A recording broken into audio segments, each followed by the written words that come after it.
جی ناظرین کرام، ایک مرتبہ پھر رحمت رمضان نشریات کے ساتھ ہم حاضر خدمت ہیں۔ وقت ہوا ہے ہمارے بہت ہی پیارے سیگمنٹ جس کا نام ہے رحمت رمضان علماء کے ساتھ۔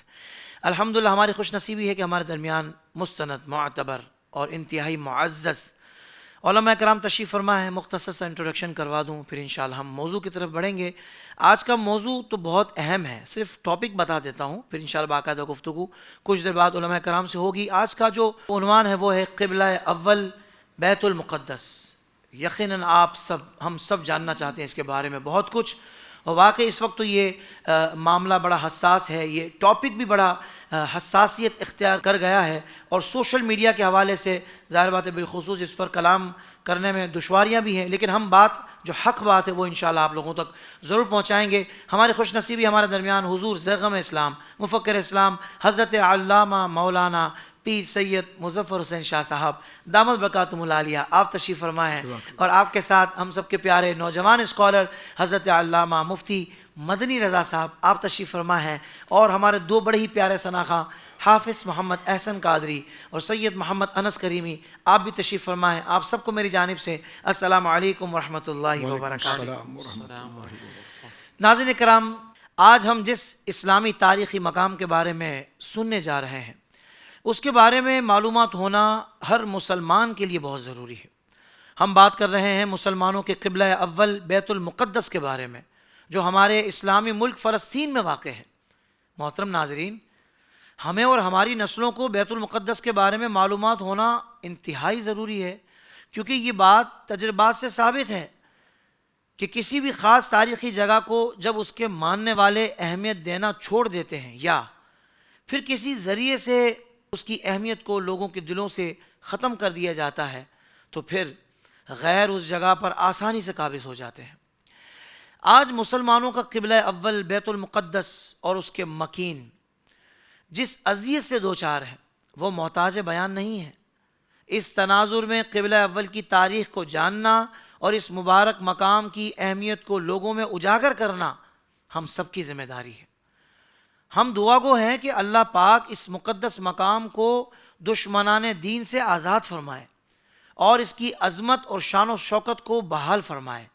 سب کہہ دیں آمین۔ ناظرین، بیت المقدس مسلمانوں کا قبلہ اول ہے۔ یہ فلسطین کے شہر القدس میں واقع ہے۔ بعض محققین نے شہر کو بھی بیت المقدس کہا۔ القدس کو القدس کہنے کی وجہ بیان کرتے ہوئے حکیم الامت حضرت مفتی احمد یار خان نعیمی رحمۃ اللہ علیہ فرماتے ہیں، چونکہ اس سرزمین میں حضرات انبیاء کرام علیہم السلام کے مزارات بہت ہیں، اس لیے اسے قدس کہا جاتا ہے۔ یہ انبیاء کرام اور نیک لوگوں کا مرکز رہا ہے۔ اللہ کے نبی حضرت سلیمان علیہ السلام کا مزار اقدس اور عالم اسلام کی مشہور و معروف مسجد اقصی بھی اسی شہر میں واقع ہے۔ معراج کی رات حضور اکرم صلی اللہ علیہ وآلہ وسلم بیت المقدس تشریف لائے تھے اور مسجد اقصی میں تمام نبیوں کی امامت فرمائی تھی، اور پھر آپ علیہ السلام یہاں سے آسمانوں کی سیر اللہ رب العزت سے ملاقات کے لیے تشریف لے گئے تھے۔ سبحان اللہ۔ مسجد اقصی آج بھی رحمت کونین صلی اللہ علیہ وآلہ وسلم سے کچھ یوں فریاد کر رہی ہے، ایک بار اور بھی بطحا سے فلسطین میں آ، راستہ دیکھتی ہے مسجد اقصی تیرا۔ ناظرین، آئیے بیت المقدس کی تاریخی اہمیت کو جاننے کے لیے اپنے علماء کرام کی بارگاہ میں چلتے ہیں اور اپنے علم میں اضافہ کرتے ہیں۔ معزز علماء کرام تشریف فرما ہے۔ میں سب سے پہلے قبلہ سید مظفر حسین شاہ صاحب دامت برکاتہم العالیہ سے گزارش کروں گا، قبلہ شاہ صاحب یہ ارشاد فرمائیے گا سب سے پہلے کہ واقعہ معراج کے ضمن میں بھی بیت المقدس کا ذکر آتا ہے، اور اس واقعے کی وجہ سے یقیناً بیت المقدس کو 4 چاند لگ گئے، مگر اس مبارک جگہ میں اسلامی دور کا آغاز سیدنا فاروق اعظم رضی اللہ تعالیٰ عنہ کے زمانے سے ہوتا ہے۔ جب آپ رضی اللہ تعالیٰ عنہ نے بیت المقدس فتح فرمایا، میں چاہوں گا اس حوالے سے کچھ ارشاد فرما دیں۔ بسم اللہ الرحمن الرحیم، سبحانک لا علم لنا الا ما علمتنا انک انت العلیم الحکیم۔ یقیناً آج کا موضوع اور آپ کا سوال بڑی اہمیت کا متحمل ہے کہ مسجد اقصی شریف اور بیت المقدس جسے کہا جاتا ہے اس پورے خطے کو اور خاص طور پر مسجد اقصی کو، اس کی اہمیت و قدر تو قبلہ حافظ صاحب اگر آپ قرآن مجید کا سرسری مطالعہ کریں تو متعدد جگہ پر انبیاء کرام علیہم السلام کے ذکر میں مسجد اقصی، بیت المقدس، یہ ارض مقدس کا ذکر جگہ جگہ پر آتا ہے، کیونکہ آپ نے جس طرح اپنے انٹرو میں بھی ارشاد فرمایا کہ یہ زمین کو مقدس یا مقدس کہا اس لیے جاتا ہے کہ یہ انبیاء کرام علیہم السلام کا مسکن رہا ہے۔ یعنی یوں سمجھ لیجیے حافظ صاحب کہ اگر زاویہ 100 بنا لیں تو بلا مبالغہ 90% سے زیادہ انبیاء کرام اس زمین کے اوپر آئے ہیں۔ اس سے آپ اندازہ لگائیے۔ اور یہ اس زمین کو اگر آپ دیکھیں گے تو آج موجودہ فلسطین، مسجد اقصی کا جو مسکن ہے اور محور ہے، یہ پورا خطہ اس زمانے میں جو ہے وہ ملک شام کے اندر شمار ہوتا تھا۔ یہ پورا ایریا ملک شام میں، تو یہاں پر جلیل القدر جتنے انبیاء ہیں، حضرت ابراہیم علیہ السلام، حضرت اسحاق علیہ السلام، حضرت یعقوب علیہ السلام، حضرت یوسف علیہ السلام بعد میں پھر مصر تشریف لے آئے، اسی طرح حضرت داؤد علیہ السلام، سلیمان علیہ السلام، حضرت عیسیٰ علیہ نبی علیہ السلام، تو ان کے ضمن میں بڑے بڑے جلیل القدر انبیاء اور رسل، ان کا ورود مسعود اور ان کا مسکن جو ہے یہ مبارک سرزمین رہی ہے۔ آپ نے شاہ فرمایا کہ معراج شریف کے حوالے سے یقیناً معراج النبی صلی اللہ علیہ وسلم جہاں قرآن کریم میں ذکر کی گئی ہے، خاص ایک مشہور ہے، یوں تو قرآن میں 22 جگہ پر معراج کا ذکر ہے، لیکن قرآن کریم فرقان حمید کی ایک آیت جو سورہ بنی اسرائیل ہے اس میں بھی اور دیگر آیات میں بھی ہے۔ مثلا دیکھیے جو 15واں پارہ شروع ہوتا ہے اور اس کی پہلی آیت کی ہم تلاوت کرتے ہیں، اعوذ باللہ من الشیطان الرجیم، بسم اللہ الرحمن الرحیم، سبحان الذی اسریٰ بعبدہ، پاک ہے وہ ذات جو لے گئی رات ہی رات سیر کے لیے اپنے خاص بندے کو، لے گئی لیلاً رات کے تھوڑے سے حصے میں، من المسجد الحرام الی المسجد الاقصی، مسجد الحرام سے لے گئی ہے مسجد اقصی کی طرف۔ تو یہاں پر امت کا اجماع ہے کہ مسجد الحرام، مسجد تو سجدہ کرنے کی جگہ، اس کا لٹرلی معنی بنتا ہے، اور الحرام، حرام حرمت و تعظیم سے ہے، لیکن اس کے لغوی معنی کی طرف امت نہیں گئی ہے۔ یقیناً حرام کا معنی، الحرام کا معنی حرمت، عزت اور توقیر، لیکن یہاں جو معنی لیا جا رہا ہے، جس معنی کی دلالت ہے، وہ باقاعدہ مشخص ایک شخصیت ہے، یعنی ایک مسکن ہے، ایک مکان ہے، اور وہ متعین ہے خارج کے اندر، وہ ہے کعبہ مشرفہ کی مبارک وہ عمارت جو کالے کلر کی ہمیں نظر آتی ہے، اس کا جو فلور ہے جس کے اوپر طواف کیا جاتا ہے، جس کو ہم مطاف کہتے ہیں، یہ مسجد الحرام مراد ہے۔ یعنی یہاں جو مسجد الحرام کہا، اس کا معنی لغوی نہیں ہوگا، اس کا معنی یہی ہے کہ اس کا جو ہے کہ وہ خارج میں وجود موجود ہے، یعنی وہ مسجد جو مطاف۔ اسی طرح الی المسجد الاقصی، پاک ہے وہ ذات جو لے گئی اپنے بندے کو مسجد الحرام سے مسجد اقصی تک۔ اقصی کا معنی دور کیا آتا ہے، اقصی کا معنی دور۔ ایک اس کا معنی ضرور ہو سکتا ہے کہ حرم پاک سے اس کی مسافت بہت دور ہے، لیکن یہاں دوری کا معنی علماء نے لغوی نہیں لیا، بلکہ حضور سید عالم کی احادیث اور امت کا تواتر اس کے معنی کو متعین کرتا ہے کہ یہاں مسجد الاقصی سے مراد موجودہ فلسطین کے اندر اس ارض مقدس میں موجود وہ سرمئی گنبد والی مسجد جس سے مسجد اقصی کہا جاتا ہے، وہی قرآن کریم یہاں اس کو ذکر کر رہا ہے۔ تو آپ ناظرین دیکھیں کہ قرآن میں باقاعدہ اس مسجد شریف کا نام آیا ہے۔ فرمایا سبحان الذی اسریٰ بعبدہ لیلا من المسجد الحرام الی المسجد الاقصی، پاک ہے وہ ذات ہر عیب اور نقص سے جو لے گئی اپنے خاص بندے جناب سید عالم صلی اللہ علیہ وسلم کو رات کے تھوڑے سے حصے میں مکہ مکرمہ کی مسجد الحرام مطاف سے مسجد اقصی، یعنی موجودہ فلسطین کے اندر۔ کیوں لے گئی، وہاں پر کیا تھا؟ تو قرآن کریم ذکر فرماتا ہے بارکنا حولہ، اس مسجد اقصی کے گرد، حولہ اس کی سراؤنڈنگ کے اندر، اس کے گرد و نواح کے اندر کیا فرمایا؟ فرمایا ہم نے اپنی برکتیں رکھی ہے، لِنُرِيَهُ مِنْ آیاتنا، تاکہ ہمارا بندہ خاص جناب محمد رسول اللہ صلی اللہ علیہ وسلم ان کا مشاہدہ کر لے، ان برکات کو دیکھ لے، اور اِنَّهُ السَّمِيعُ الْبَصِيرُ، کہ بے شک اللہ رب العالمین سننے والا اور دیکھنے والا ہے۔ یہاں پر دیکھیں اس ارض مقدس کے جس کے آپ نے تمہید باندھی ہے، تو قرآن کریم نے اس کے تقدس کو یہاں ذکر کیا کہ مسجد اقصی کیا ہے؟ وہ ذات جو سیر کرا رہی ہے، بارکنا، اسی نے یہاں پر وہ برکتیں رکھی ہے اس کے ارد گرد ہال میں۔ اور یہاں پر مفسرین نے ذکر کیا ہے کہ وہ برکتیں کیا ہیں۔ تو برکت تو اگر آپ دیکھیں موسم کے اعتبار سے اور سبزہ اور وہاں کی پیداوار کے اعتبار سے، تو پورے زمین کا اگر آپ عرب کی زمین کا اگر معائنہ کریں تو سب سے زیادہ شاداب، سرسبز، نہروں کی تعداد میں، چشموں کی تعداد میں، موسم کے اعتبار سے سب سے عمدہ زمین جو ہے وہ یہی جگہ ہے۔ تو ایک معنی یہ ہے کہ یہاں پر کھجوروں کے درخت، باغات، نہریں، پانی میٹھا، چشموں کا ہونا، موسم کے اندر ایک شگفتگی، ایک شان، اور ایک وہاں پر شادابی اور گویا کہ شادابی کا جو سلسلہ ہے، اس کو علماء نے کہا بعض نے کہ جناب یہ برکت ہے۔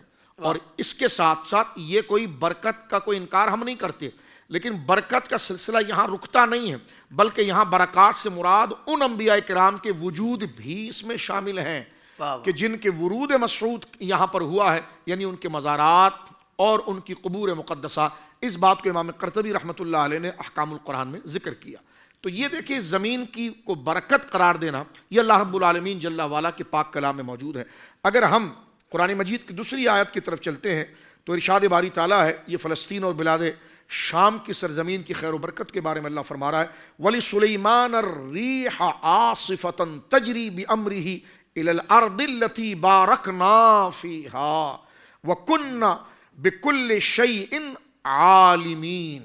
فرمایا کہ سلیمان کے لیے ہم نے تیز ہوا کو مسخر کر دیا تھا، یعنی حضرت سلیمان علیہ السلام کی یہ اختیار اللہ نے ان کو عطا فرمایا تھا کہ ہواؤں کا نظام ان کے کنٹرول میں دیا تھا۔ اور کیسا دیا تھا وہ سورہ صاد میں ذکر کیا ہے کہ تجری بِأَمْرِهِ، وہ فَسَخَّرْنَا لَهُ رِيحًا، ہم نے تابع کر دیا خود اے سلیمان تیرے لیے ہوا کے نظام کو، تیرے کنٹرول میں دے دیا، تیری اتھارٹی اس پر رکھ دی ہے۔ تجری بِأَمْرِهِ، جہاں تو حکم دے گا وہاں پر یہ ہوا چلے گی۔ تو یہ حضرت سلیمان علیہ السلام کا عظیم معجزہ تھا، اور اس کو قرآن کریم نے یہاں پر بھی ذکر کیا ہے، وَلِسُلَيْمَانَ الرِّيحَ عَاصِفَةً تَجْرِي بِأَمْرِهِ۔ سلیمان علیہ السلام کے لیے ریح عاصفہ، تیز ہوائیں، وہ آپ کے کنٹرول کے اندر تھی۔ اور اللہ رب العالمین جل وعلا نے اس بات کو ارشاد فرمایا، فَمْنُنْ أَوْ أَمْسِكْ بِغَيْرِ حساب، یعنی ہم نے صرف ہوا کنٹرول میں نہیں دی ہے، فَمْنُنْ أَوْ أَمْسِكْ، تو چاہے تو اس خطے والوں پر زیادہ مہربان ہو جائے تو زیادہ چلا دے، ان پر احسان کر دے، فَمْنُنْ أَوْ أَمْسِكْ، یا کسی خطے سے تو اس کو روک دے، تو فرما بغیر حساب، اس میں ہم تجھ سے کوئی حساب و کتاب نہیں لیں گے، یعنی ہم نے تجھے اس کا مالک بنا دیا اپنی حیثیت سے کہ جہاں تیرا جی چاہے گا وہاں، فَمْنُن، چاہے تو کسی پر احسان کر، او امسک، چاہے تو کسی خطے سے روک دے، بغیر حساب، ھذا عطاؤنا، یہ ہماری تیرے لیے خاص عطا ہے، ھذا عطاؤنا فَمْنُن او امسک، یہ ہماری عطا ہے۔ تو قرآن نے یہاں پر ذکر کیا کہ فرمایا کہ ہم نے سلیمان کے لیے تیز ہوائیں مسخر کر دی تھی، وہ سلیمان علیہ السلام کے حکم سے اس سرزمین پر چلتی تھی، اور اللہ فرماتا ہے التی بارکنا فیہا، اس زمین پر چلتی تھی جس زمین میں ہم نے برکت رکھی ہے۔ سبحان اللہ۔ فرما وَكُنَّا بِكُلِّ شَيْءٍ عَالِمِينَ، اور ہمیں ہر چیز کا علم ہے۔ یہ آیت کریمہ بھی واضح طور پر جس طرف اشارہ کر رہی ہے وہ بیت المقدس اور اس ارض مقدس کی زمین کو قرآن کریم دوسری جگہ پر التی بارکنا فیہا، کہ ہم نے اس میں برکتیں رکھی ہے۔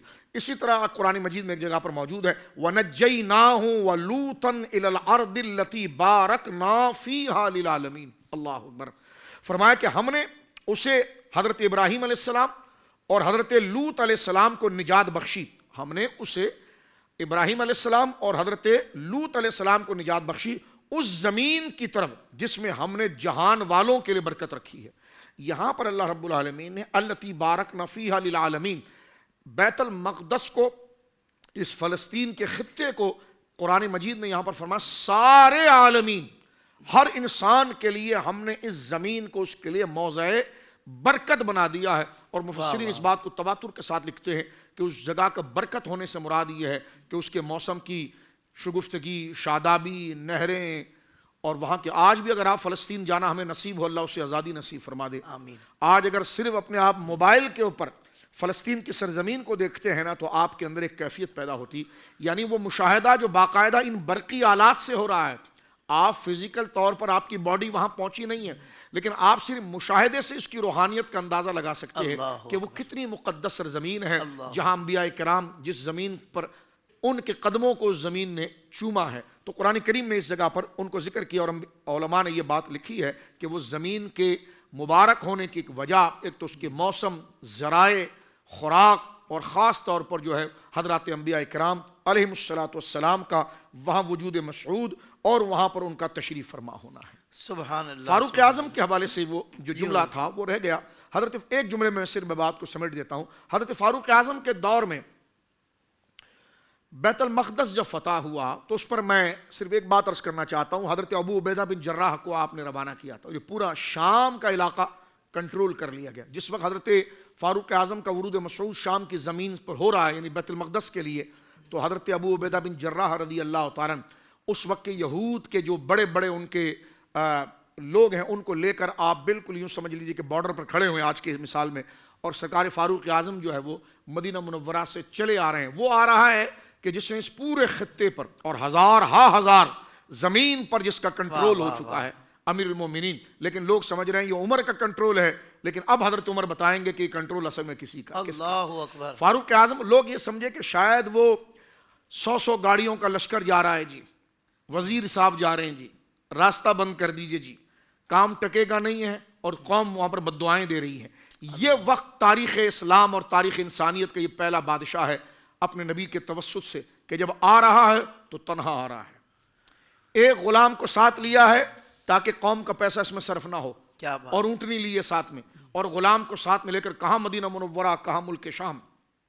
آپ تشریف فاروق اعظم کی یہ احساس ذمہ داری اس قدر تھی۔ حکمرانوں کو چاہیے کہ تھوڑی سی اپنی قبر کو دیکھتے ہوئے فاروق اعظم کو پڑھیں تاکہ ان کو پتہ چلے کہ یہ مال کا ضیاع اور قوم کی امانتوں پر وہ جو اپنے ہاتھ صاف کر رہے ہیں ان کا حال کیا ہوگا۔ فاروق اعظم پر ایک جملہ میں یہاں پر عرض کروں۔ حضرت عثمان غنی کہتے ہیں کہ میں اپنے گھر کے اندر موجود تھا اور گرمی اتنی سخت تھی کہ میں نے کھڑکی تھوڑی سی کھولی تو مجھ پر گرم دھوپ کے اور لو کے بھبکے لگے۔ میں سمجھا کہ شاید میرا چہرہ جھلس جائے گا، میں نے کھڑکی فوراً سے بند کر دی، اپنے آپ کو تھوڑا راحت لیا۔ تھوڑی دیر کے بعد جب میں نے پہلی دفعہ کھڑکی کھولی نا تو وہ جو لو اور گرم ہوا میرے چہرے پر لگی تو اس وقت مجھے کسی بندے کا شیڈو نظر آیا تھا، سایہ نظر آیا تھا، لیکن میں دیکھنے کی جرت نہیں کر سکا اس لیے کہ دھوپ گرم ہوا بہت تیز چل رہی تھی۔ میں نے کھڑکی کی کواڑ بند کر کے اپنے چہرے کو سہلایا اور پھر میں نے جب کھولا تو وہ سایہ بالکل قریب تھا اور میں سمجھ گیا کہ واقعی میں کوئی بندہ ہے، لیکن میں نے پھر جلدی سے بند کر دیا، گرمی اتنی تھی،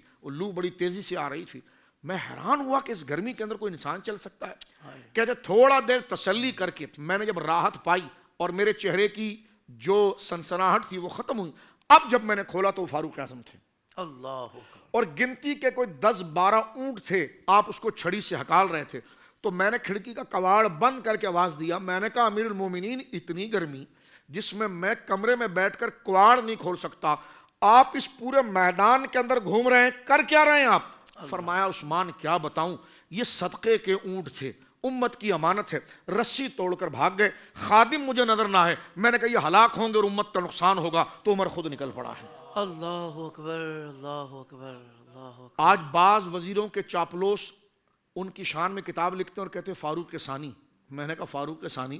تم نے فاروق کو جانا ہے کہ آج کل کے چوروں کو تم فاروق ثانی کہو گے؟ الیاذ باللہ۔ تو یہاں پر دیکھیں کہ فاروق اعظم وہاں سے چلتے ہوئے آ رہے ہیں تو ایک ہی آپ نے غلام لیا ہے، اور اتنے عظیم آدمی ہیں، دنیا فاروق اعظم تک نہیں پہنچ سکتی ہے تو صدیق اکبر تک کیا پہنچے گی، اور سرکار کے مقام و عدل کو کیا دیکھے گی۔ اب آپ دیکھیے کہ حضرت فاروق اعظم نے ان کو ایک ساتھ میں لیا اور ساتھ میں طے کر لیا کہ ایک منزل ہم خاص کریں گے، وہاں تک میں بیٹھوں گا، پھر میں اتر جاؤں گا، پھر تو بیٹھے گا۔ انہوں نے کہا حضور میں تو غلام ہوں، میرے لیے کیا اجر، کیا ریوارڈ، کیا بینیفٹ، میں تو خریدا ہوا ہوں، میں تو غلام ہوں، میرا تو کام ہی خدمت ہے۔ آپ کیسا ہوگا کہ میں جس غلام کو لوگ منہ نہیں لگاتے، جو زر خرید ہے، اس کی کوئی حیثیت نہیں، اس کی کوئی اوقات نہیں، اس کو دیکھنا پسند نہیں کرتے، تو کیا ایسا ہوگا کہ میں اونٹ پر بیٹھوں گا اور مسلمانوں کا خلیفہ زمین پر چلے گا؟ فرمایا چپ کر جا، منزل طے ہو گئی ہے اور ہم اسی طرح طے کریں گے۔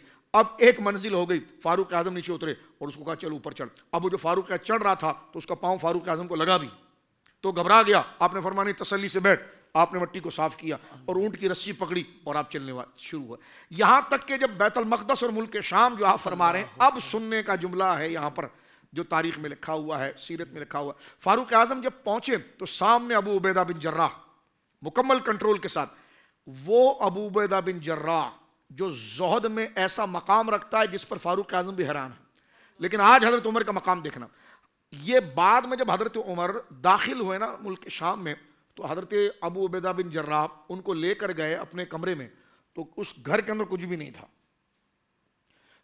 پتھر رکھا ہوا تھا کہ یہ سرہانہ ہے، اور مٹی کے برتن رکھے ہوئے تھے۔ فاروق اعظم رونے لگے، فرمایا میں نے تجھے شام کا اتنا بڑا امیر بنایا، لیکن تو ایسا زاہد ہے، عمر کی آنکھ نے ایسا زاہد نہیں دیکھا۔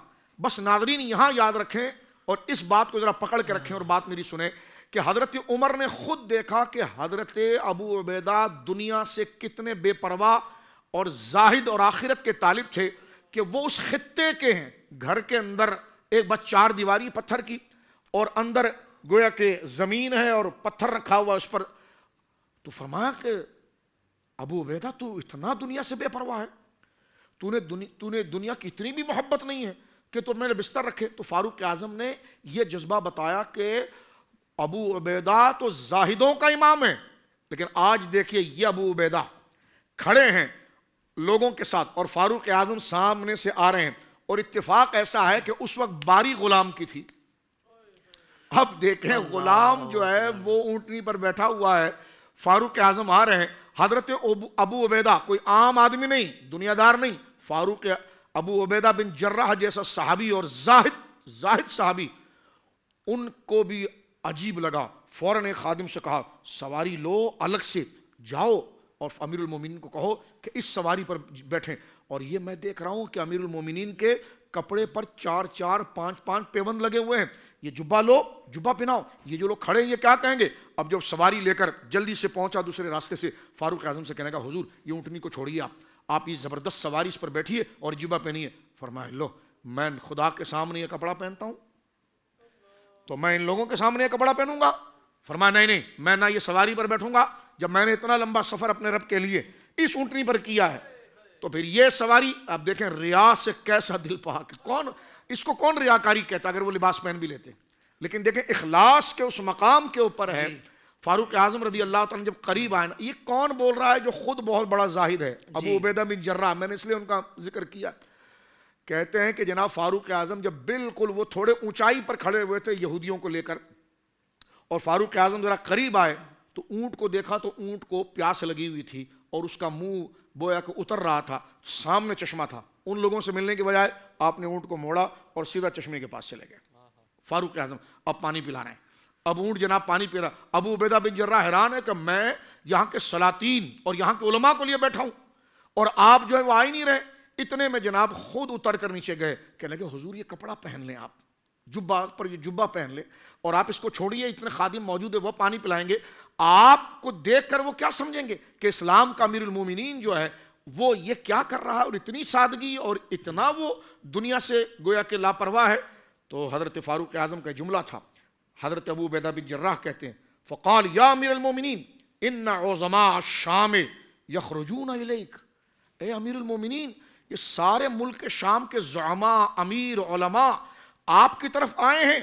فرمایا کہ فلا یحسن ان یراؤک علی ہذه الحالہ، فرمایا اس حالت میں اگر وہ آپ کو دیکھیں گے تو ان کو اچھا نہیں لگے گا کہ آپ اس پورے خطے کے فاتح ہیں اور آپ کا لباس ایسا ہے کہ جس پہ 4 پیوند لگے ہوئے ہیں اور آپ گویا کہ اس اونٹ کو پانی پلا رہے ہیں۔ فاروق اعظم کا جملہ سنیے، میں بات ختم کرتا ہوں۔ فقال، جواب کس کو دیکھ رہے ہیں؟ دنیا دار کو نہیں، جو اپنے وقت کا خود زاہد ہے۔ اس نے جب فاروق اعظم کا زہد دیکھا تو وہ بھی پریشان ہو گئے۔ اللہ اکبر، یہ کوئی ہماری طرح بندہ نہیں ہے۔ ابو عبیدہ بن جراح حیران ہو رہے ہیں، ابھی میں نے آپ کو بتایا ابو عبیدہ بن جراح کا زہد میں خود کیا مقام تھا، وہ حیران ہوئے۔ تو فاروق اعظم نے ان کو جواب دیا، فرمایا گھبراؤ نہیں، انما اعزنا اللہ بالاسلام، اے عبیدہ ہمیں اللہ نے عزت دی اسلام کی وجہ سے۔ یہ تو مجھے کیا جبے پہنا رہا ہے اور یہ سواری لا رہا ہے، اور ان کو بتا دے فلا نبالی من مقالتی، عمر کو تمہاری بات اور خیال کی کوئی پرواہ نہیں ہے، عمر کی عزت اس جبے سے نہیں ہے، رسول اللہ کی غلامی اور اسلام کی وجہ سے۔ تو یہ وہ فاروق اعظم ہے، اللہ اکبر، وہ عمر جس کے اعداء پہ شیدا سقر، اس خدا دوست حضرت پہ لاکھوں سلام۔ کیا کہنے، سبحان اللہ سبحان اللہ۔ اللہ آپ کو جزائے خیر دے شاہ صاحب، بہت کمال کی آپ نے گفتگو فرمائی ہے۔ واقعہ معراج سے آغاز کر کے پھر آپ نے ابتدا میں جو بیت المقدس کو فتح کیا گیا اس سے متعلق جو آپ نے ابتدائی کلام فرمایا، اللہ آپ کو جزائے خیر عطا فرمائے. اور یہ جو ان مقدس ہستیوں کے رویے ہیں، جو ان کے انداز تھے، جو فقط اللہ اس کے رسول کی رضا کے لیے تھے، اللہ تعالیٰ ہمیں بھی اس کا خاص فیضان عطا فرمائے اور حصہ عطا فرمائے. قبلہ مفتی صاحب، آپ کی طرف میں آؤں گا. میں چاہوں گا یہ ارشاد فرمائیے گا کہ مسجد اقصیٰ کون سی ہے؟ کیونکہ دو گنبد بنے ہوئے ہیں، ایک آگے کی طرف ہے، ایک پیچھے کی طرف ہے. تو مسجد اقصیٰ ان میں سے کون سی ہے؟ اور پھر یہ بتائیں کہ اس مقدس سرزمین پر اور دیگر کون سے ایسے مقدس مقامات ہیں کہ جو قابل ذکر ہیں؟ بسم اللہ الرحمن الرحیم. یقیناً یہ ایک بہت اہم سوال ہے کہ جب ہم مسجد اقصیٰ کا تذکرہ کسی بھی چینل پر دیکھتے ہیں، کہیں بھی سوشل میڈیا پر دیکھتے ہیں، پرنٹ میڈیا پر دیکھتے ہیں، تو ہمیں ایک مخصوص سنہری گنبد کی جو ہے وہ مسجد دکھائی جاتی ہے کہ یہ مسجد اقصیٰ ہے. حالانکہ اس کے ساتھ ایک اور مسجد موجود ہے جس کا تذکرہ شاہ صاحب نے فرمایا کہ وہ سرمئی رنگ کا گنبد ہے وہاں پر، اور اس مسجد میں جو ہے حضرت عمر رضی اللہ تعالیٰ عنہ نے اس کی تعمیر فرمائی تھی. اور پھر یہ وہی مسجد ہے جو حضرت سلیمان علیہ السلام کی تعمیر کردہ تھی. تو اب ہم یہ دیکھتے ہیں کہ ہمارے سامنے جو دکھائی جا رہی ہے وہ سنہری گنبد والی مسجد ہے جی. لیکن حقیقت میں وہ مسجد دوسری ہے. اب اس کے پیچھے مختلف جو ہے وہ لوگوں نے اپنے طور پر اس کی تجزیف کیے ہیں، جن میں سے ایک بہت امپورٹنٹ ہے اور غالب گمان ہے کہ ایسا ہی ہو کہ یہ باقاعدہ جو ہے وہ، چونکہ اس پر یہود بھی حملہ آور ہونے والے ہیں، یہود بھی چاہتے ہیں، یہود بھی اس کا تقاضا کرتے ہیں کہ یہ مسجد ہماری ہے، اس پر اب جو ہے وہ ہمیں اختیارات ملنے چاہیے. اور وہاں پر وہ اس مسجد کو شہید کر کے، یعنی مسجد اقصیٰ کو شہید کر کے ہیکل سلیمانی اپنی تعمیر کرنا چاہتے ہیں. اچھا. اب جب ان کا معاملہ یہ ہے، اور obvious سی بات ہے کہ یہ مسجد جو ہے مسجد اقصیٰ یہ مسلمانوں کے نزدیک بھی بڑی محترم ہے، اور اسی طریقے سے دیگر مذاہب جن میں یہود و نصارہ کے نزدیک بھی محترم ہے. اگر اس کو شہید کر دیا جائے تو پھر عالم اسلام کی طرف سے ان کو زبردست مزاحمت کا ایک اندیشہ تھا. تو کسی دانا نے کہا تھا کہ جھوٹ جو ہے نا وہ اتنی کثرت سے کہو کہ وہ سچ محسوس ہونا شروع ہو جائے. تو انہوں نے عوام کے درمیان جو وہ جھوٹ پھیلانا شروع کر دیا اور یہ سنہری گنبد والی مسجد کو مسجد اقصیٰ قرار دینا شروع کر دیا، تاکہ کل کو جب یہ اپنے ناپاک عزائم کے ساتھ حقیقی مسجد اقصیٰ کو شہید کریں تو وہاں پر جو ہے وہ پھر لوگوں کی مزاحمت کو ختم کرنے کے لیے وہی دکھا سکیں گے دیکھیں یہ مسجد تو اپنی جگہ پر موجود ہے، اللہ اکبر. اور وہاں پر پیچھے مسجد اقصیٰ کو شہید کر دیا جائے. اسی لیے آج کے دور کے اندر مسلمانوں کو اس بات کی طرف توجہ کرنا ضروری ہے کہ حقیقی مسجد اقصیٰ یہ سنہری گنبد والی نہیں ہے. یہ جو سنہری گنبد والی مسجد ہے اس کا بھی اپنا ایک مقام ہے، یہ قبۃ الصخرہ کہلاتا ہے. اور یہاں پر یہ قبۃ الصخرہ جو ہے وادی چٹان کو کہتے ہیں، اور قبہ جو ہے یہ گنبد کو کہا جاتا ہے. اب یہ بھی جو ہے وہ تمام مذاہب خصوصاً یہود و نصارہ اور مسلمانوں کے درمیان ایک معتبر ہے. یہود کے مطابق یہاں پر جو ہے وہ ان کے جو بنی اسرائیل کے انبیاء تھے انہوں نے یہاں پر عبادتیں کیں، تورات زبور کی تلاوتیں فرمائیں، اور تو وہ یہ کہتے ہیں کہ بھئی اس مقام سے جو ہے وہ انبیاء علیہم السلام کا ایک تعلق رہا ہے، اس سے نسبت رہی ہے، تو وہ ان کے نزدیک بھی معتبر ہے. اسی طریقے سے عیسائی بھی اس کو معتبر سمجھتے ہیں، اور مسلمانوں میں بھی یہ معتبر ہے. ایک تو یہی وجہ ہے کہ اس کا تعلق انبیاء علیہم السلام سے ہے، اور دوسرا یہ کہ جب معراج پر میرے آقا علیہ الصلوۃ والسلام تشریف لے جا رہے تھے تو یہیں سے سرکار علیہ الصلوۃ والسلام نے اپنے معراج کا آغاز فرمایا تھا.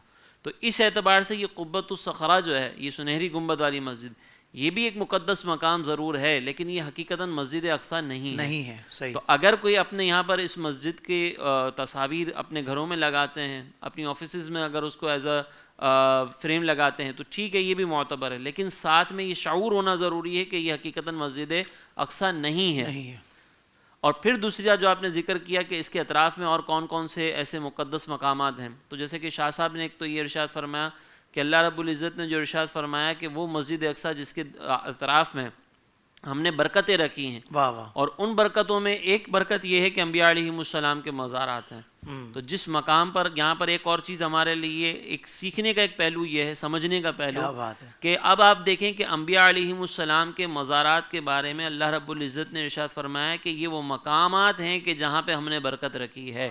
تو اگر انبیاء علیہم السلام کے مزار پر کوئی حاضری دے گا تو کیا وہ اس برکت سے محروم رہے گا؟ یقیناً نہیں رہے گا، وہ بھی وہ برکتیں حاصل کرے گا.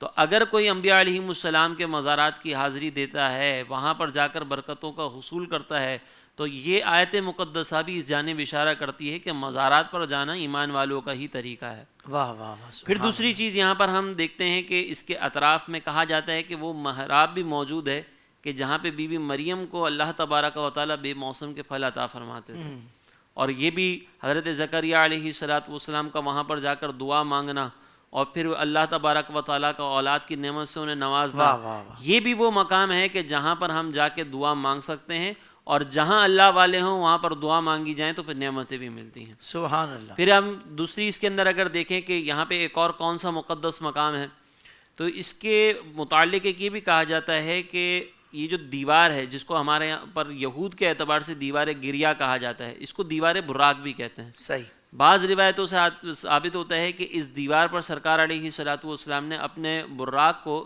وہاں پر باندھا تھا، اور پھر سرکار علیہ السلام نے انبیاء علیہ السلام کی جو ہے وہ امامت فرمائی تھی۔ جی، تو یہ دیوار براق جو ہے جس کو ہمارے یہاں پر دیوار گریا کہا جاتا ہے، یہ دیوار گریا اس لیے کہا جاتا ہے کہ یہ جو یہود ہیں ان کا تصور یہ تھا کہ یہاں پر جو ہیکل سلیمانی ہے یہ اس کی باقیات میں سے ہے، اور وہ آ کر یہاں پر گریا ازاری کرتے ہیں، اس اعتبار سے اس کو دیوار گریا کہا جاتا ہے۔ تو ہم یہ مسجد اقصیٰ کے اطراف میں بھی ایسی مبارک زیارتیں ہمیں دیکھنے کو ملتی ہیں، اگر ہم وہاں پر جائیں گے تو انشاءاللہ ہم ان کی زیارتیں بھی کریں گے انشاءاللہ عز و جل۔ قبلہ شاہ صاحب، قبلہ اول بیت المقدس سے متعلق گفتگو کا سلسلہ جاری و ساری ہے۔ میں چاہوں گا کہ حدیث پاک میں قبلہ اول سے متعلق جو ارشادات ہیں اگر اس پر بھی کچھ آپ ارشاد فرما دیں۔ جی، احادیث متعدد جو ہے وہ حافظ صاحب مسجد اقصیٰ شریف کی عظمت و فضیلت کو بیان کرتی ہے۔ سبحان اللہ۔ مثلا جس طرح کہ ایک حدیث مبارکہ حضرت سیدنا ابو ذر غفاری رضی اللہ تعالیٰ عنہ فرماتے ہیں کہ میں نے حضور سید عالم صلی اللہ علیہ وسلم سے خود یہ سوال کیا کہ روئے زمین پر سب سے پہلے یا رسول اللہ کون سی مسجد تعمیر کی گئی؟ حضور سید عالم صلی اللہ علیہ وسلم نے ارشاد فرمایا مسجد الحرام۔ پھر میں نے عرض کیا یا رسول اللہ اس کے بعد کون سی مسجد تعمیر کی گئی؟ تو حضور سید عالم نے فرمایا مسجد اقصیٰ۔ سبحان اللہ۔ پھر میں نے عرض کی یا رسول اللہ اس کے بعد کون سی مسجد تعمیر کی گئی؟ فرمایا گیا حضور علیہ السلام نے فرمایا مسجد اقصیٰ۔ فرمایا مسجد اقصیٰ اور مسجد الحرام ان دونوں مسجدوں کے درمیان، مسجد الاقصیٰ اور مسجد الحرام ان دونوں مسجدوں کے درمیان یا رسول اللہ کتنا وقفہ تھا؟ سرکار نے فرمایا 40 عامہ، 40 سال۔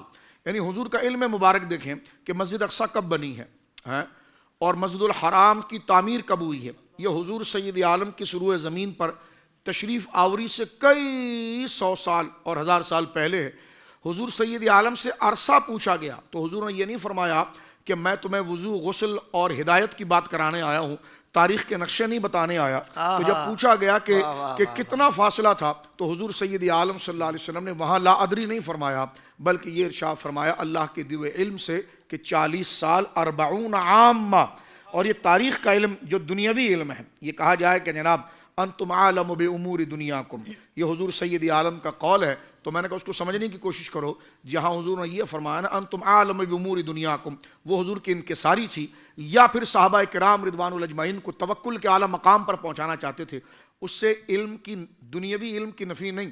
یہ جو ہے 40 سال کا گیپ تھا، تو مجھے بتاؤ یہ 40 سال کا عرصہ بتانا یہ دینی علم تھا یا دنیاوی علم ہے؟ دنیاوی علم ہے۔ کیا کہنا میں بڑا حیران ہوں، کہتے نہیں حضور سید عالم کو صرف شریعت کا علم ہے، دنیا کا علم نہیں ہے۔ میں نے کہا آپ نے تو ایک طب نبوی کتاب آپ کے ابا نے لکھی ہے نا؟ کہا ہاں ہاں بڑی اس کی قیمت ہے، اور طب نبوی میں نے اس میں کیا لکھا ہے آپ نے؟ میں دیکھ رہا تھا اس میں لکھا کہ پودینہ کھانے کے یہ صحت کے لیے فائدے ہیں اور میتھی کے یہ فائدے ہیں، کہاں بڑے جمع کی۔ تو میں نے کہا آپ کے ابا کو یہ دنیاوی علم کس نے سکھایا ہے کہ پودینے کی کیا خاصیت ہے؟ یہ تو میڈیکل کا شعبہ ہے، یہ تو دنیا کا شعبہ۔ کہ لیکن یہ حدیث میں آیا نہیں۔ میں نے کہا آپ نے تو خود مقدمہ باندھا تھا نا کہ دنیا کا علم اللہ کے رسول کو نہیں دیا گیا۔ میں نے کہا جب کمانے کی بات آئی تو طب نبوی پر کتابیں بیچتے رہے، اور جب ماننے کی بات آئی تو کہا نہیں صرف دین کا علم ہے، دنیا کا علم نہیں ہے۔ تو یہ عجیب سا، خود اپنی فکر پر آپ غور کریں، کیونکہ میتھی کیا فائدہ دیتی کیا فائدہ نہیں دیتی، یہ میڈیکل کا شعبہ ہے، یہ دین کا شعبہ ہی نہیں ہے۔ کیا کہہ رہے ہیں شاہ صاحب؟ میتھی کیا کرتی ہے، کھجور کیا کرتا ہے، تو یہ کیا چیز ہے؟ یہ دنیاوی علوم ہے سارے۔ تو اپنی کتاب جب بنا کر بیچنی ہوتی ہے تو کہتے جی طب نبوی سرکار دو عالم صلی اللہ علیہ وسلم نے ہر چیز کے بارے میں بتا دیا ہے کہ کس کے اندر کتنی شفا ہے، کیا مقدار ہے، لوگوں کی طبیعت کے اعتبار سے کیسا ہے، شہد کے کیا فوائد ہیں۔ تو میں نے کہا جب کتاب فروخت کرنی تھی تو سارے علوم حضور کے لیے مان لیے ہیں، اور جہاں واقعی میں اقرار کرنے کی بات تھی تو وہاں کہہ دیا کہ نہیں، حضور سید عالم کو صرف شریعت کا علم ہے، احکام کا علم دیا گیا، دنیا کا علم نہیں دیا گیا۔ تو میں نے کہا دیکھیں حضرت ابو ذر غفاری آگے سے سوال کیا کرتے ہیں، حضور سب سے پہلے مسجد الحرام بنی ہے، کہاں کا مسجد اقصیٰ بنی ہے، کہاں کہ ان دونوں کے درمیان عرصہ تاریخ کا کتنا تھا؟ سرکار نہیں کہا چپ کر، صرف مجھ سے دین کی بات پوچھ کے مسجد کا مقام کیا ہے، یہ تاریخ کیا پوچھ رہا ہے؟ نہیں، بلکہ فرما 40 عامہ، 40 سال۔ اب ذوق لینے والے جو محبت کرتے ہیں اس سے ذوق لیجئے۔ اب دیکھیں دوسری حدیث مبارکہ میں آپ کی خدمت میں یہاں عرض کرتا ہوں، اور یہ نسائی شریف کے اندر موجود ہے۔ سیدنا عبداللہ ابن عمر رضی اللہ تعالیٰ عنہ اس کے راوی ہیں، رسول کریم صلی اللہ علیہ وسلم کا ارشاد ہے، سأل حین فرغ من بناء مسجد اللہ یأتیہ احد لا ینہزہ الا الصلاة فی۔ فرمایا جب حضرت سلیمان علیہ السلام، نبی پاک فرماتے ہیں جب حضرت سیدنا سلیمان علیہ السلام مسجد اقصیٰ کی تعمیر سے فارغ ہوئے، جس طرح حضور مفتی صاحب نے بھی ذکر کیا کہ حضرت سلیمان علیہ السلام نے تعمیر کی، اور یہ نسائی شریف کی حدیث ہے، تو حضور فرماتے کہ انہوں نے اللہ سے یہ دعا کی مسجد اقصیٰ کے لیے، سنیے اللہ رب العالمین اس میں داخلہ ہر مسلمان کے لیے آسان کر دے، آمین اللہم، اور جو شیاطین اس پر مسلط ہیں خدا ان کے جھتوں کو منتشر کر دے، اور اہل حق کے لیے اللہ راستہ آسان کرے۔ فضیلت دیکھیے آپ جناب رسول اللہ کیا فرما رہے ہیں، نسائی شریف کی حدیث ہے، فرمایا سلیمان علیہ السلام جس وقت مسجد اقصیٰ کی تعمیر سے فارغ ہوئے تو اپنے رب کے حضور مسجد کے لیے دعا کی اور کہا کہ جب بھی یا اللہ کوئی شخص اس مسجد میں نماز پڑھنے کی غرض سے آئے تو وہ گناہوں سے ایسے پاک ہو جائے جیسے اپنی ماں کے پیٹ سے پیدا ہوا۔ اللہ اکبر، یہ فضیلت ہے۔ اور یہ حضرت سلیمان علیہ السلام نے مسجد اقصیٰ شریف کے اندر نماز پڑھنے والوں کے لیے دعا آپ نے ارشاد فرمائی ہے۔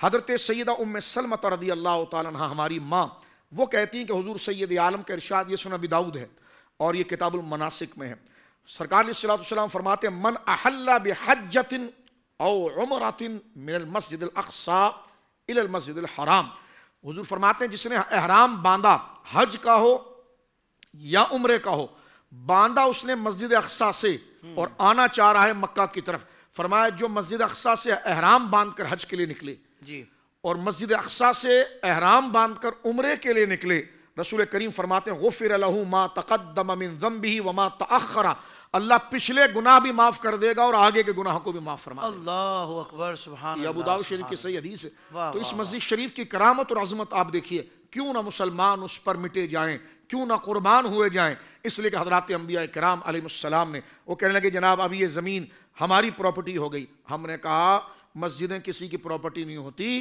یہ اللہ کی پراپرٹی ہے، اللہ کی امانت ہے جو اس کے رسول کو دی گئی ہے، اور رسول کے جانے کے بعد رسول کی امت کی امانت ہے، اس پر کوئی سودے بازی نہیں ہو سکتی کیونکہ یہ ہماری ملکیت ہی نہیں ہے، یہ اللہ رسول کی امانت ہے جس پر ہم نے پہرا دینا ہے اور اس امانت کی حفاظت کرنی ہے۔ واہ واہ واہ واہ، اب آئیے حدیث پاک آپ مزید دیکھیے جو بخاری مسلم کے اندر موجود ہے، اور اس کو تھوڑا سمجھنے کی بھی ہم کوشش کریں گے۔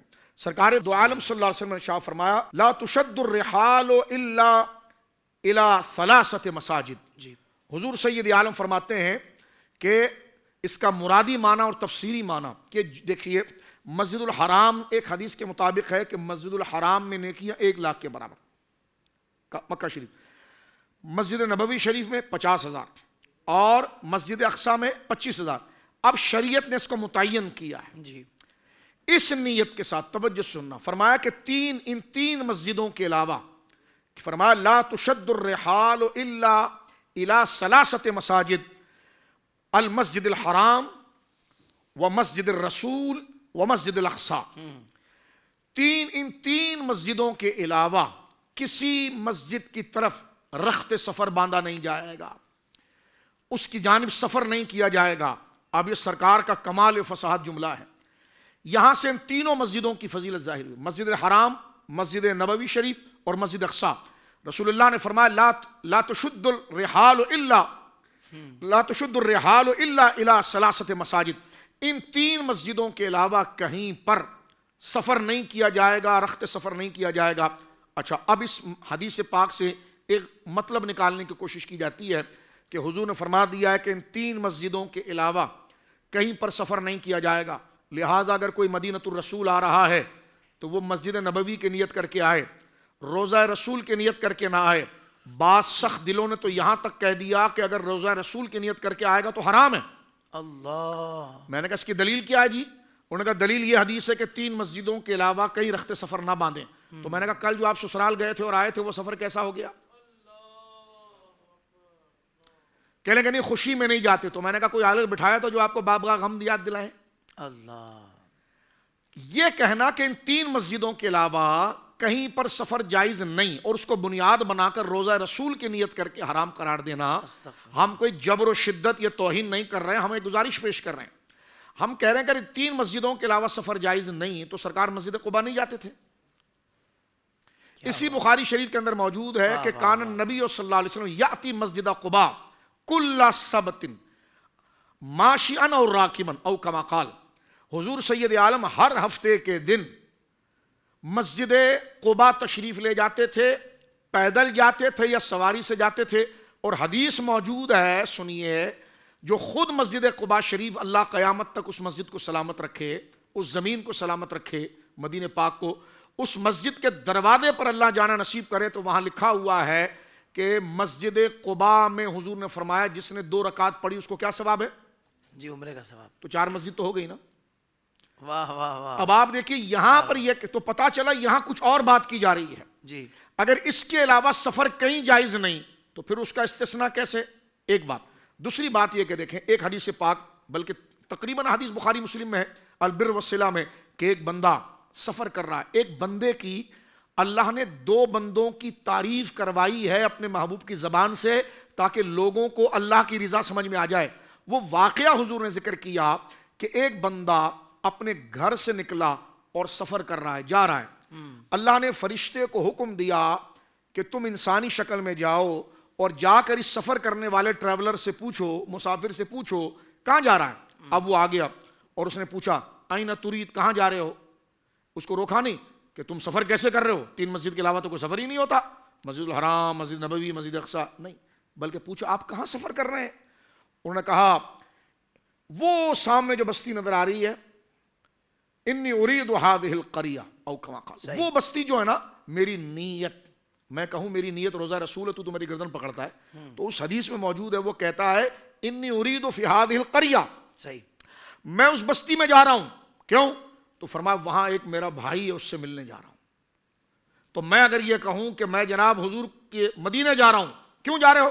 کہا حضور کے قدموں میں جا رہا ہوں.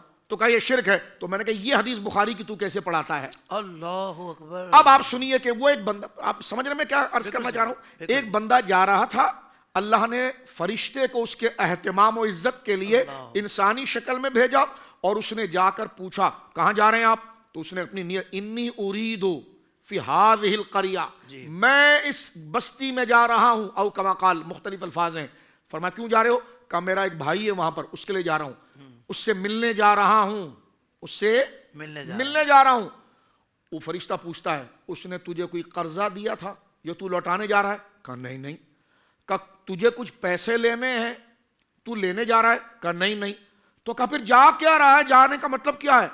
کہا وہ اللہ سے محبت کرتا ہے اور میں اس سے محبت کرتا ہوں. سبحان اللہ. حدیث بخاری مسلم میں موجود ہے. اللہ نے اس فرشتے پر وحی کی کہ بتا اس کو کہ اگر تیرا اس بستی میں اتنا طویل سفر کر کے جانا اس بندے کی محبت صرف اس لیے ہے کہ مجھ سے محبت کرتا ہے، تو اللہ نے اپنے محبت کے صدقے تجھ سے راضی ہو گیا. میں پوچھتا ہوں جگر اور سینے پر ہاتھ رکھ کر مجھے بتائیں کہ چمک تجھ سے پاتے ہیں سب پانے والے، سرکار کا ایک کلمہ پڑھنے والا جو رب سے محبت کرتا ہے وہ کسی بستی میں ہو، آپ اس کے لیے سفر کر کے جائیں تو اللہ آپ سے راضی ہوتا ہے، جس کے قدموں سے ہمیں خدا کی رضا کی توفیق ملتی ہے. جب اس آقائے نامدار کے دربار میں ہم پہنچے مسجد نبوی شریف کے ساتھ، ان کی نیت کر کے پہنچے، تو گریبان سے پکڑ کے کہتا ہے ہمیں کہ یہ حرام ہے. تو میں نے کہا اس حدیث کا کیا ہوگا؟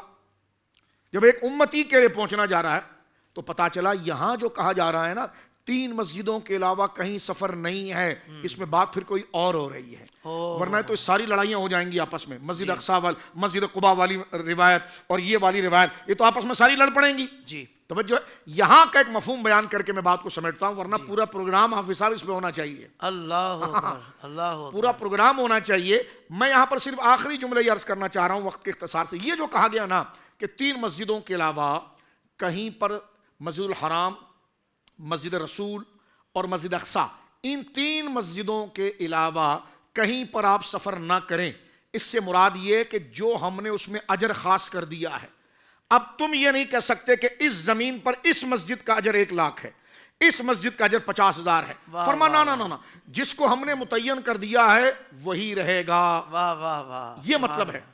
اگر اس سے آپ ہٹائیں گے نا تو بچ آپ بھی نہیں سکیں گے، کیونکہ دنیا کے سفر آپ بھی کرتے ہیں. کہاں جا رہے ہیں؟ اپنے شیخ سے ملنے جا رہا ہوں. 3 مسجدوں کے علاوہ تو کہیں سفر نہیں ہے. تیرا شیخ کون سا چوتھا آ گیا ہے جس سے تو ملنے جا رہا ہے؟ کہاں جا رہے جی؟ میں اپنے امام سے ملنے جا رہا ہوں. 3 مسجدوں کے علاوہ تو سفر کا ہی نہیں تھا، تو کیسے ملنے جا رہا ہے؟ تو ماننا پڑے گی الحمدللہ ہم فقیروں کی بات ہی کہ اس حدیث میں عام سفر سے ممانعت نہیں. ممانعت یہ ہے کہ جو 1,50,000 اور 25,000 متعین کر دیا ہے، اس جیسی نیت کر کے جانا انہی 3 کے لیے ہے، اس کے علاوہ کہیں نہیں ہے. ورنہ جو ان کی اضافی شانیں ہیں اس نیت سے آپ جا سکتے ہیں. جیسے ایک مسلمان دوسرے مسلمان سے اس لمبے سفر میں بستی میں جا رہا ہے، کس وجہ سے؟ کہ وہ اللہ سے محبت کرتا تھا. ابے جو اللہ سے محبت کرے ان سے ملنے جائے تو اللہ ہم سے راضی ہو جائے، اور خدا خود جو جس سے محبت کرے اس مصطفیٰ سے اگر کوئی ملنے جائے تو مسئلہ حرام ہو جائے گا. خدا خود جس سے محبت فرمائے. خود بتائیے یار، یعنی دیوار پہ سر مارنے والی بات آتی ہے، کس طرح آپ حدیث سمجھ رہے ہیں. اللہ. اور ایک جملہ میں یہاں سے کہنا چاہتا ہوں، یہ ساری باتیں یاد رکھنا. آپ اپنے شیخ سے ملنے کیسے جاتے ہیں؟ اپنے شیوخ سے ملنے کیسے جاتے ہیں؟ اپنے اشیاخ سے ملنے کیسے جاتے ہیں؟ وہ نیت کیا ہوتی ہے؟ تو یہ حدیث اگر وہاں پڑھ لی جائے کہ آپ نہیں جا سکتے کیونکہ آپ بھی لمبا لمبا سفر کرتے ہیں. صحابہ کرام، تابعین، تبع تابعین حدیث لینے کے لیے لمبا لمبا سفر کرتے تھے تعلیم علم کے لیے. تو جنہوں نے اس حدیث کو جمع کیا وہی امام بخاری پوری زندگی سفر میں رہے، 16 سال سفر کر کے بخاری جمع کی ہے. تو ان کو سمجھ میں نہیں آیا کہ 3 مسجدوں کے علاوہ کہیں سفر نہیں ہوتا. تو ایک بڑا سمجھدار کہنے لگا نہیں خوشی خوشی سفر ان 3 مسجدوں کی طرف ہونا چاہیے. تو میں نے کہا ایک بندہ ذرا ساتھ میں رکھیں جو آپ کے ساتھ ایسا معاملہ کریں کہ بار بار آپ پر غم آئے. اب میں کوئی آنکھ کھول کے تو نہیں بتا سکتا کیونکہ آپ کہہ رہے کہ غم کا سفر. ارے بھائی کیسی تعویلیں کر رہے ہو؟ یہ مسجد قباء کی بات ہم نے آپ کے سامنے کر دی، یہ شیوخ سے ملنے کی بات کر دی، یہ 2 مسلمانوں سے ملنے کی بات کر دی. آئیے میں صحیح بخاری شریف کی حدیث آخر میں پڑھ کے بات کو ختم کرتا ہوں. یہ صحیح بخاری شریف کتاب الایمان ہے، حدیث نمبر 54 ہے. 54 حدثنا عبداللہ ابن مسلمۃ یا مسلمۃ قال اخبرنا مالک عن یحییٰ ابن سعید عن محمد ابن ابراہیم ان علقمۃ بن وقاص ان عمر رضی اللہ تعالیٰ عنہ ان رسول اللہ صلی اللہ علیہ وسلم قال. فاروق اعظم کہتے ہیں حضور سید عالم نے فرمایا، یہ حدیث سارے مسلمان غور سے سنیں، الاعمال بالنیہ، اعمال کا اجر نیت پر ہے. سنیے آگے، وَلِكُلِّ امْرِئٍ مَّا نَوَىٰ، ہر شخص کے لیے وہی اجر ہے جس کی وہ نیت کرے گا. اچھا ٹھیک ہے جی. آگے کیا فرمایا؟ فَمَنْ كَانَتْ هِجْرَتُهُ إِلَى اللَّهِ وَرَسُولِهِ، جو اللہ رسول کی طرف سفر کرے. واہ واہ واہ، یہ بخاری ہے یار. اللہ اکبر.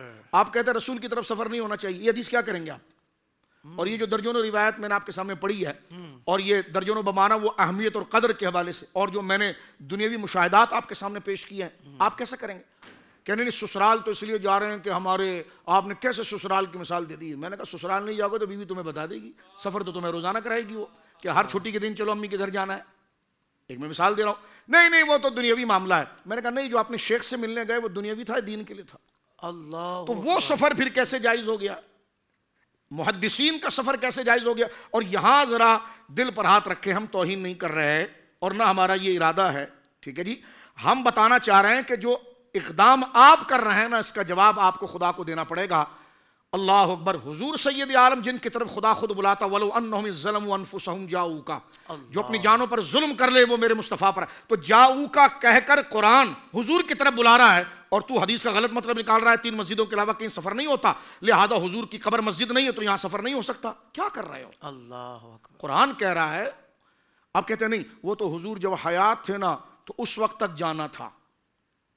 توجہ ہے. تو ہم نے کہا بھائی یہ آپ نے کہاں سے قید لگا دی ہے؟ یہ کیسے لگائی؟ یہ قید کیسے؟ میں نے کہا حضور تک جانا تو دور کی کنارہ ہے، آپ تو دنیا میں کہیں پر بھی ہو، اس میں بھی نماز میں اللہ حضور کے پاس بھیجتا ہے. اور سن لو جو حضور کے پاس نہ جائے نا تو رب ناراض ہوتا ہے. سورۃ المنافقون پڑھ دوں یہاں پر. فرمایا وَإِذَا قِيلَ لَهُمْ تَعَالَوْا وَإِذَا قِيلَ لَهُمْ تَعَالَوْا يَسْتَغْفِرْ لَكُمْ رَسُولُ اللَّهِ لَوَّ رُؤُوسَهُمْ. فرمایا کچھ یہ ہے جب ان کو کہا جاتا ہے آؤ نا رسول تمہیں خدا سے بخشوا دے. سورہ منافقون. وَإِذَا قِيلَ لَهُمْ، یہ کچھ لوگوں کا عمل تھا. وَإِذَا قِيلَ لَهُمْ تَعَالَوْا جب کچھ لوگوں سے کہا جاتا ہے آؤ آؤ جی یستغفر لکم رسول اللہ رسول تمہارے کو خدا سے بخشوا دے تو لوّوا رؤوسہم وہ اپنا منہ مار کے جاتے ہیں ہمیں نہیں چاہیے. اب آپ دیکھیں اگر آپ روک رہے ہیں یا بیزاری کر رہے ہیں تو یہ آیت کا مصداق کون ہوگا پھر؟ 100% یہی ہوں گے. اور ادھر جو آیت ہے وَلَوْ أَنَّهُمْ إِذْ ظَلَمُوا أَنفُسَهُمْ جو جا رہے ہیں وہ مصداق بن جائیں گے اس کے. اب دیکھیے بخاری کی بات میں نے اس لیے کہا پورا 1 گھنٹے کا پروگرام اس پر کریں میں یہاں پر بات کو سمیٹتا ہوں. حضور نے فرمایا یہ حدیث نمبر 54 ہے. سرکار فرماتے ہیں الاعمال بالنیہ عمل کا اجر نیت سے ہے. ٹھہر کے بتا رہا ہوں وَلِكُلِّ امْرِئٍ مَّا نَوَىٰ ہر بندے کو اجر وہی ملے گا جس کی وہ نیت کرتا ہے. فمن كانت ہجرته الى اللہ والى المسجد الحرام نہیں والى الرسول فمن كانت ہجرته الى اللہ ورسول ایسا تو نہیں فمن كان ہجرته الى مسجد الاقصی یہ نہیں ہے. کیا فرمایا الى اللہ ورسولہ جو سفر کرے اللہ اس کے رسول کی طرف. ہائے ہائے تو کیا ملے گا؟ حضور فرماتے ہیں فہجرته الى اللہ ورسولہ تو واقعی میں وہ اللہ رسول ہی کی طرف ہجرت کرنے والا ہے. اللہ آگے فرما ومن كانت ہجرته لدنیا یصیبها او امرات یتزوجها اگر کوئی سفر کرے دنیا کمانے کے لیے یا کسی خوبصورت عورت کی نیت کرے کہ میں وہاں جا کر اس سے شادی کروں گا فرما فہجرته الى ما هاجر الیہ تو اس کو وہی ہے جس کی اس نے نیت کی. جو دنیا کی نیت کرے گا اسے دنیا ملے گا جو اللہ رسول کی طرف جانے کی نیت کرے گا اسے اللہ رسول ملیں گے. واہ واہ واہ. تو پتا چلا ہم کوئی ڈانٹنا نہیں چاہتے آپ کی طرح حرام کا فتویٰ نہیں دینا چاہتے کہ یہ توق ہم اپنے گلے میں لے کر دنیا سے جائیں. اللہ اکبر یہ حدیث پاک موجود ہیں اس پر آپ غور کر لیں. مسجد قباء کی حدیث موجود ہے غور کر لیں. البر والصلہ کے اندر 2 مسلمانوں کا باہم سفر ملاقات موجود ہے غور کر لیں. جن محدثین کی کتاب اٹھا کر آپ حدیث پڑھتے ہیں اس کو سمجھتے نہیں ہیں ان محدثین نے گھر میں ان پر حدیثیں نہیں اتری ہیں انہوں نے سفر کیے ہیں لمبے لمبے سفر کیے ہیں اور اتنے لمبے لمبے سفر کیے ہیں کہ حضرت امام بخاری نے صرف 16 سال سفر کیا ہے 16 سال ایک بخاری شریف کو لکھنے کے لیے. اس لیے فرمایا ذوف مانا مگر یہ ظالم دل ان کے رستے میں تو تھکا نہ کرے لے رضا سب تو چلے مدینے کو میں نہ جاؤں ابے خدا نہ کرے. تو فرمایا اس حدیث سے پاک سے کیا مراد ہوا؟ مراد یہ ہوئی کہ جو مسجد الحرام کا جو اجر ہے 1,50,000 اور مسجد اقصیٰ کا 25,000 یہ متعین ہے. یہ تعویل علماء نے کی ہے جب جسم اور توجہ آخری بات اس میری تعویل کو اگر آپ قبول نہیں کرتے تو سینے پر ہاتھ رکھ کر بتاؤ بخاری میں جب یہ حدیث آئی ابن حجر نے اس حدیث کے نیچے 10 سے 12 قول لکھے کہ نہیں لکھے؟ علامہ عینی نے 10 سے 12 قول لکھے کہ نہیں لکھے؟ تو میں نے کہا جب روایت مؤول ہو گئی تو حرام قطعی کا فتویٰ کیسے آئے گا؟ حرام قطعی کا فتویٰ مفتی صاحب جب آتا ہے جب دلالت قطعی ہوتی ہے. یہاں پر حرام کا فتویٰ کیسے آ جائے گا جہاں امت کے کئی ائمہ یہی تعویل کر رہے ہیں جو یہ فقیر نے پیش کیا؟ ورنہ ان حدیثوں کا آپ جواب دیجئے جناب کہ جو اللہ رسول کی طرف ہجرت کرے گا تو جو مسلمان پاکستان ہندوستان بنگلہ دیش افریقہ امریکہ یورپ آسٹریلیا پوری دنیا سے چلتا ہے تو کوئی پوچھتا ہے کہاں جا رہے ہو؟ کہ سرکار کے پاس جا رہا ہوں. سبحان اللہ سبحان مدینہ جا رہا ہوں سرکار کے پاس. اور دیکھیں فاروق اعظم جب آئے اپنا آخری حج کیا اسی بخاری میں اور بالکل بوڑھے ہو چکے تھے یعنی جسم کا گوشت گل گیا تھا یعنی اس ذمہ داری کی وجہ سے تو زمزم شریف پیتے ہوئے کہ زمزم پیتے ہوئے جو دعا کی جائے اللہ قبول کرتا ہے. تو آپ نے دعا کیا کی؟ اللہم ارزقنا شہادتا فی سبیلک. سبحان اللہ. یا اللہ عمر بوڑھا ہو گیا ہے اور یہ نظام کی ذمہ داری بہت ہے موت دینا لیکن شہادت کی شہادت تو کہیں بھی آ سکتی ہے. فرمانا وجعل موتی فی بلد حبیبک. مسجد الحرام نہیں کہا اللہ اکبر اللہ اکبر. بلد حبیبی یہ نہیں کہا بلد مسجد نبوی مسجد نبوی والا شہر یہ نہیں کہا بلد حبیبک تیرے مصطفیٰ کے شہر میں مجھے موت دے. تو یہی نسبت تو ہم کہتے ہیں نا کہاں جا رہے ہو؟ مصطفیٰ کے شہر جا رہے ہیں مصطفیٰ کے پاس جا رہے ہیں. اور یہ حدیث موجود ہے. خدا را اس پر ناراض مت ہوئیے گا. خدا را آپ سے عرض کرتے ہیں کہ اتنا سخت فتویٰ نہ دیا کریں جس سے ساری امت کا دل زخمی ہو جائے کہ لیکن نہیں حضور نے منع کیا ہے. میں نے کہا حضور نے یہ پکی مسجد بھی تو منع کی ہے. اگر اس کا یہی معنی پر اگر آپ ڈٹے ہوئے ہیں تو ہمت کریں پھر بسم اللہ کریں. جی بسم اللہ کریں آ جائیں. آپ اگر کہیں نہیں حضور نے لا کہا ہے کہ لا تشد الرحال آپ آ ہی نہیں سکتے ان 3 مسجدوں کے علاوہ. تو میں نے کہا کیوں اتنا زور دکھا رہے ہیں؟ کہا مولانا صاحب اس لیے دکھا رہے ہیں کہ رسول اللہ نے منع کیا ہے. میں نے کہا حضور نے صرف 3 کاموں کا منع کیا تھا یا جس مسجد کے گنبد کے نیچے اور مینارے کے نیچے کھڑے ہو حضور نے اس کو بھی منع کیا؟ کہاں لکھا ہے؟ میں نے کہا یہ ہوئی نا بات. آؤ پھر بخاری اٹھاؤ. بخاری کتاب الصلاۃ میں رسول اللہ فرماتے ہیں لَتُزَخْرِفُنَّ كَمَا زَخْرَفَتِ الْيَهُودُ وَالنَّصَارَى. میری امت مسجدوں کو ایسے سجائے گی. زخرف چاہے سونا چاندی کا معنی کریں دوسرا معنی کریں, فرمایا کہ ایسے سجائے گی جیسے یہود و نصارہ سجاتے ہیں. نہیں یہاں زخرف کا معنی ہے. زخرف کا معنی ہے چاندی لگانا, سونا لگانا. میں نے کہا چلو ابو داؤد میں آ جاؤ. ابو داؤد میں حضرت عبداللہ ابن عباس جو تعلیق ہے وہاں پر یہ پوری سند یہاں موجود ہے. فرمایا وما امرت قال رسول اللہ صلی اللہ علیہ وسلم وما امرت لا تشدوا وما امرت لا تشدوا. میں نے کہا اگر یہاں لا ہے تو وہاں ما ہے. فرمایا وما امرت بتشیید المساجد. تشیید المساجد کا ترجمہ کریں معنی کیا ہے؟ مسجدوں پہ کلر نہ کرنا, اللہ, مسجدوں کو رنگنا نہیں, مسجدوں کو مٹی کا گارا رہنے دینا, اس کو لیپنا بھی نہیں. میں نے کہا مولوی صاحب لیپنا تو درکنار, دنیا کی سب سے حسین مسجد مسجد نبوی ہے, مسجد حرام ہے, خدا اس کے شرف کو باقی رکھے.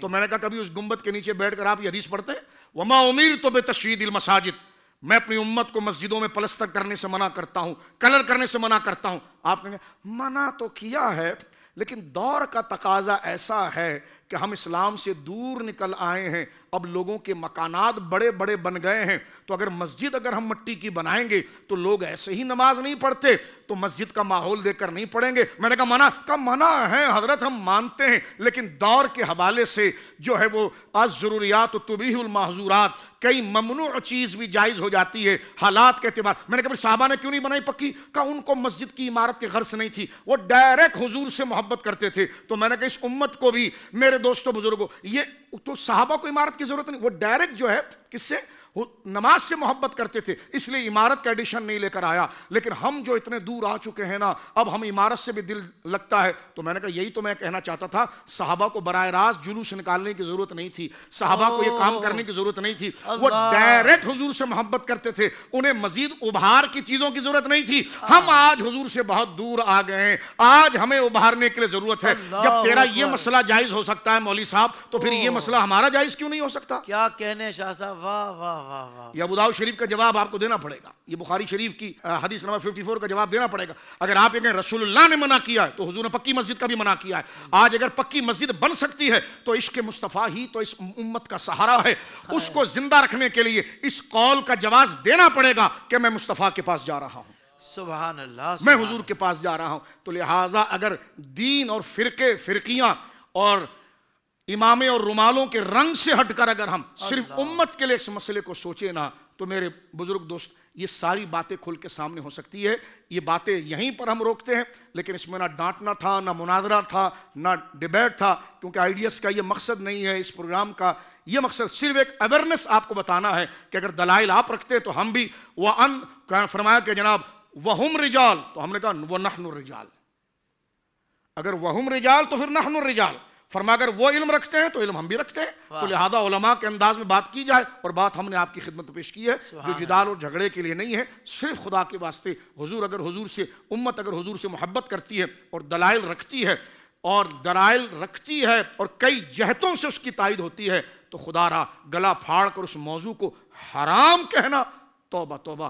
اتنے مسلمانوں کی دل آزاری کا جواب پھر بندہ قبر میں کیا دے گا؟ اللہ رب العالمین مسجد نبوی شریف کو آباد رکھے قیامت تک, مسجد الحرام کو آباد رکھے, اس حرمین کے شرف کو خدا ہمیشہ بلند رکھے, اور مسجد اقصی شریف کو اللہ آزادی دے. اور جو فضیلت ہم نے سنی ہے تو وہاں پر رب قدیر کے حضور اپنی پیشانیاں اس فرش پر جبین سائیں کرنے کے اللہ توفیق دے جہاں داؤد علیہ السلام کے قدم لگے تھے, جہاں زکریا علیہ السلام کے قدم لگے تھے, جہاں حضرت یحییٰ کے قدم لگے تھے, جہاں حضرت عیسیٰ کے قدم لگے تھے, جہاں حضرت ابراہیم کے قدم لگے تھے, اور جہاں امام الانبیاء نے قدم رکھ کر معراج کی رات میں نمازیں پڑھائی تھی. سبحان اللہ سبحان اللہ سبحان اللہ. کیا کہنے شاہ صاحب, اللہ آپ کو جزائے خیر دے. کعبے کا نام تک نہ لیا, طیبہ ہی کہا, پوچھا جو ہم سے کسی نے کہ نہضت کدھر کی ہے. اللہ اکبر. بھائی دیوانہ جب جا رہا ہوتا ہے وہ تو یہی کہتا ہے میں تو مدینہ پاک جا رہا ہوں، اپنے آقا کریم صلی اللہ علیہ وسلم کے قدموں میں جا رہا ہوں۔ اور پھر ایک موقع پر امام نے یہ بھی تو کہا کہ ان کے طفیل حج بھی خدا نے کرا دیے، اصل مراد حاضری اس پاک در کی ہے۔ اچھا مفتی صاحب یہ فرمائیے کہ بیت المقدس کب تک مسلمانوں کا قبلہ رہا اور کعبہ مشرفہ کی طرف رخ کر کے نمازیں پڑھنے کا آغاز کب سے ہوا اور کیسے ہوا؟ بسم اللہ الرحمن الرحیم۔ اور وقت کی قلت کے پیش نظر میں مختصراً اس پر عرض کروں کہ نبی مکرم صلی اللہ علیہ وسلم جب مکہ مکرمہ میں تھے تب ہی آپ کا یہ اشتیاق تھا کہ بیت المقدس کی بجائے ہم کعبہ مشرفہ کی جانب رخ کر کے نماز ادا کریں۔ صحیح۔ تو سیرت نگاروں نے یہ لکھا ہے کہ میرے آقا علیہ الصلوۃ والسلام جب تک مکہ مکرمہ میں تھے نا تو مقام ابراہیم کی قریب میں نماز ادا فرمایا کرتے تھے، اس طرح کعبہ مشرفہ بھی اس محاذات میں آ جاتا تھا اور قبلہ اول یعنی بیت المقدس کی طرف بھی رخ ہو جایا کرتا تھا۔ واہ، تو یہ تمنا تو اسی وقت تھی، اور سرکار علیہ الصلوۃ والسلام اس انداز سے جو ہے وہ کعبے کی جانب رخ کر لیا کرتے تھے۔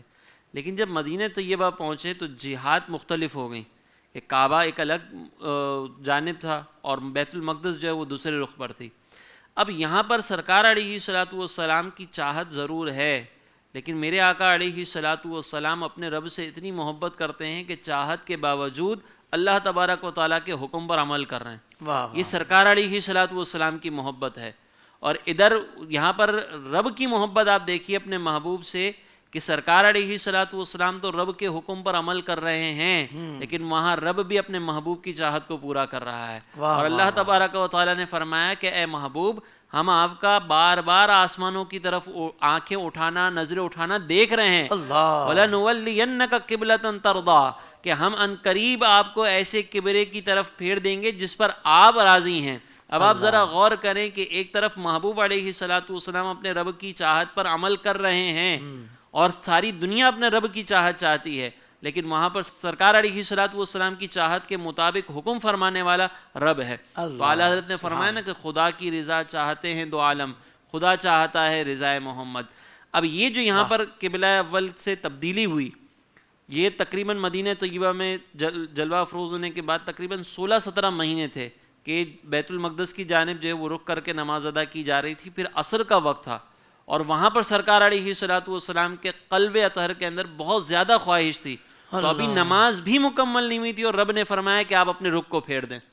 تو یہاں پر سیدہ عائشہ صدیقہ رضی اللہ تعالیٰ عنہا کا ہمیں یہ قول ملتا ہے کہ اے میرے سرتاج، میں نے آپ کے رب کو آپ کی رضا پورا کرتے ہوئے بڑے جلدی پایا ہے کہ آپ کی رضا پوری ہو سبحان اللہ، سبحان اللہ۔ یہ میرے آقا علیہ الصلوۃ والسلام کی چاہت کے مطابق عمل۔ یہاں پہ ایک ضمناً بس میں اس طرف اشارہ کر دوں کہ بعض لوگ یہ کہتے ہیں کہ رسول اللہ کے چاہنے سے کیا ہوتا ہے، تو رسول اللہ کے چاہنے سے رب جو ہے وہ قیامت تک کے لیے قبلوں کو تبدیل فرما دیا کرتا ہے۔ تو اب اگر کوئی یہ کہتا ہے کہ رسول اللہ کے چاہنے سے کیا ہوتا ہے تو وہ اسی چاہت کے مطابق کعبہ مشرفہ کی طرف رخ کر کے نماز ادا کر رہا ہے۔ تو اب نماز ادا کر رہے ہوں کعبے کی طرف تو پھر یہ سوال پیدا نہیں ہونا چاہیے کہ رسول اللہ کے چاہنے سے کیا ہوگا۔ اللہ اکبر، سبحان اللہ۔ مفتی صاحب بڑے کمال کی بات کی۔ ایک نکتہ دیکھیں، نماز کیسی ہو رہی تھی۔ حضور سید عالم امام ہیں، پیچھے صحابہ ہیں، ان کے پیچھے بچے ہیں، ان کے پیچھے خواتین ہیں، اور جہاں یہ نماز ادا ہو رہی تھی نا تو وہاں مسجد الحرام بالکل اپوزٹ تھا، یعنی اگر میرا چہرہ اگر مسجد اقصیٰ کی طرف ہے تو یہ بیک پر مسجد الحرام ہے۔ تو آپ اندازہ لگائیے اگر حضور وہیں سے مڑتے ہیں تو عورتیں آگے ہو جاتی ہیں، ٹھیک ہے۔ تو یہ اس طرح ہوا کہ سرکار رائٹ کی طرف چلنا شروع ہوئے، اس سے پہلے بتایا نہیں۔ اور صحابہ کا ڈسپلن دیکھیں، حضور چلے تو صحابہ چلے۔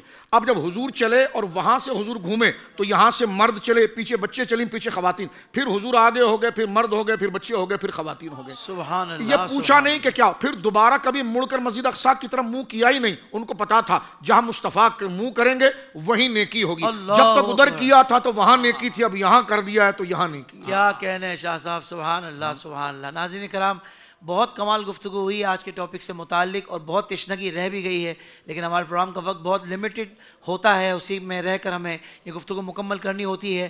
معزز علماء کرام کا شکریہ، ثنا خان احباب کا دل سے شکریہ۔